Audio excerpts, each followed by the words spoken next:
زارا پنجاب پاکستان کی ایک خوش مزاج اور زندہ دل لڑکی تھی۔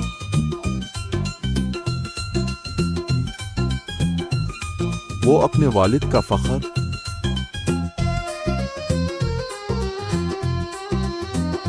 اپنی ماں کی لاڈلی گڑیا اور اپنے بھائی کی عزیز دوست تھی۔ اس کے گھر والے اسے بہت چاہتے تھے اور وہ محبت اور پیار کے ماحول میں پلی بڑھی۔ زارا نے اپنی زندگی کے لیے بہت سے خواب اور امیدیں رکھی تھیں۔ ایک دن ایک خاندان زارا کے گھر آیا تاکہ ان کے بیٹے رضوان کے لیے زارا کا رشتہ مانگ سکے۔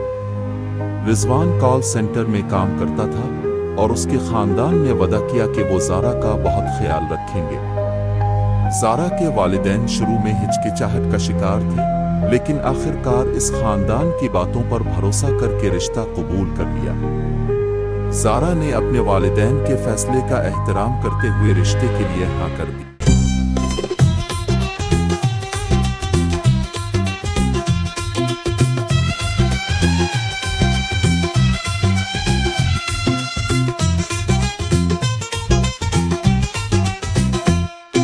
شادی خوشیوں سے بھرپور تھی اور زارا نے اپنی نئی زندگی کا آغاز امیدوں کے ساتھ کیا۔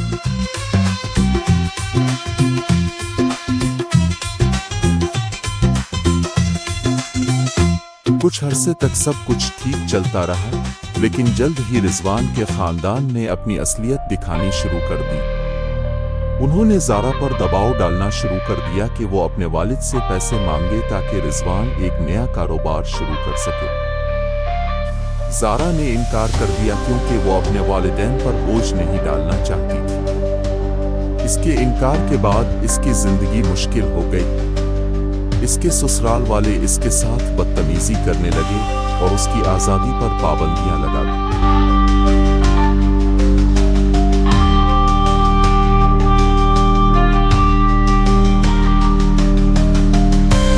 جب ان کے مطالبے پورے نہ ہوئے تو انہوں نے زارا کو ختم کرنے کا منصوبہ بنایا۔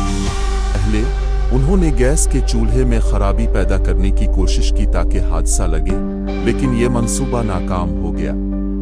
پھر ایک دن جب رضوان کے والد گھر پر نہیں تھے، انہوں نے ایک خوفناک قدم اٹھایا۔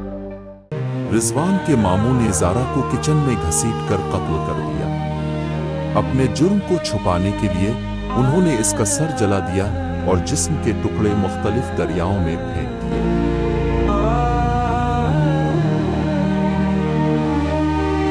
جب رضوان کے والد واپس آئے اور زارا کے بارے میں پوچھا تو گھر والوں نے جھوٹ بولا کہ وہ کسی اور شخص کے ساتھ بھاگ گئی۔ زارا کے والد کو یہ بات ہضم نہ ہوئی اور انہوں نے پولیس سے مدد طلب کی۔ کچھ دنوں بعد ایک کتا ایک کھیت میں جلی ہوئی کھوپڑی کھود نکالتا ہے۔ پولیس نے DNA ٹیسٹ کے ذریعے یہ تصدیق کی کہ یہ زارا کی کھوپڑی ہے۔ اس کے بعد پولیس نے رضوان، اس کی ماں، بہن اور ماموں کو گرفتار کر لیا۔ تحقیقات کے دوران زارا کے قتل کی حقیقت سامنے آئی۔ عدالت میں جج نے رضوان کے خاندان کو عمر قید اور رضوان کے ماموں کو موت کی سزا سنائی۔ اگرچہ زارا کو واپس نہیں لایا جا سکتا تھا، لیکن انصاف ضرور ہوا۔ زارا کی کہانی ہمیں یہ یاد دلاتی ہے کہ اپنی بیٹیوں کی قدر کریں، ان کی حفاظت کریں اور لالچ اور ظلم کے خلاف کھڑے ہوں۔